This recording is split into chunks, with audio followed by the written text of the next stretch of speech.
on plonge dans un univers que Claude a décrit géométriquement, transformé graphiquement, mais je ne suis pas sûr que l'on atteigne son univers. Claude nous permet de révéler à nous-mêmes notre propre univers. Il a cette capacité de nous enjoindre à travailler sur nous-mêmes, à nous construire, à nous révéler. Il a cette capacité de nous conduire vers un autre nous-mêmes en se dévoilant lui-même.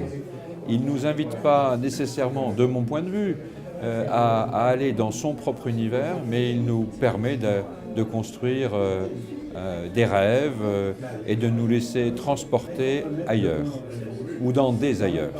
Alors déjà, physiquement, il est impressionnant.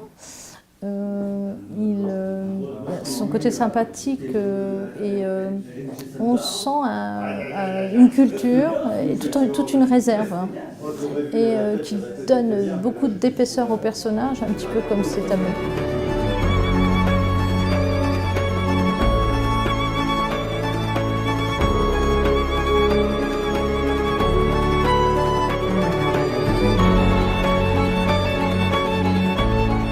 Ce que j'avais aimé, c'est la confrontation à la fois de la mathématique. On peut se demander si l'œuvre peut se réduire à entre guillemets une équation. Et là, on est dans une défragmentation, dans une superposition plutôt qu'une des juxtapositions savantes, et qu'elle donne une double vision du travail. C'est ce qui me plaît. Il essaie de cadrer, il essaie de justifier, et en même temps, il rajoute du mystère. Donc c'est un peu contradictoire, mais moi c'est ça qui me plaît chez lui, c'est qu'en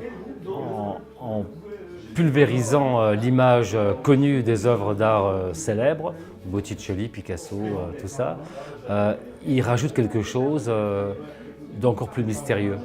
Et c'est quand même pas courant quoi, de s'attaquer à ce genre de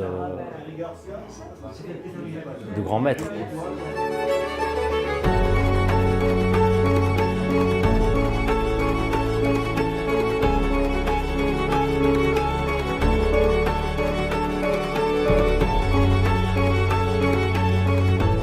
Alors Claude, c'est quelqu'un que j'ai rencontré par hasard, comme toujours dans la vie.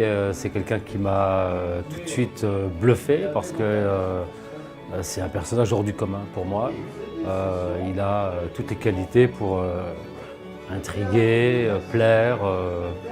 Et puis c'est quand même une petite montagne de science à lui tout seul. Donc, et puis l'âge, je me suis senti tout de suite bien avec ce personnage-là.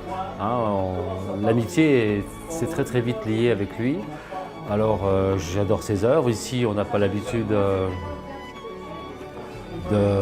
d'oublier ceux qui créent vraiment de façon insolite. Et là, on est tombé sur quelqu'un de complètement à part et dont l'œuvre, manifestement, dévoile un petit peu sa quête profonde qui est, d'après lui, percer à jour le mystère du monde. Ça, c'est quand même un peu euphorisant pour nous qui sommes aussi dans l'art, quoi.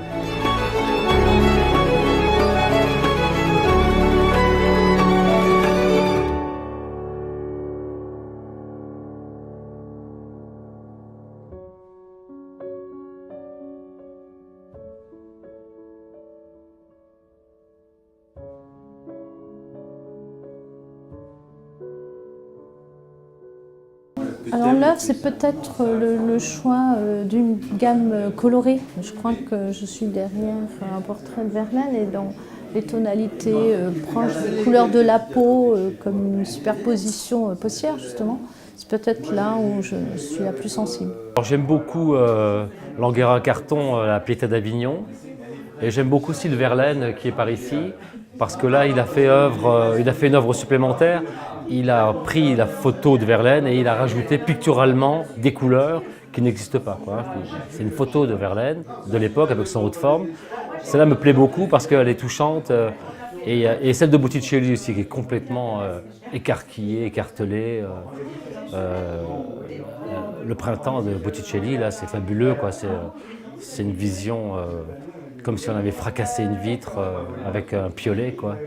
chaque tableau a sa signification. J'ai dans mon bureau cette main que j'ai acquise auprès de Claude parce qu'elle m'a frappé.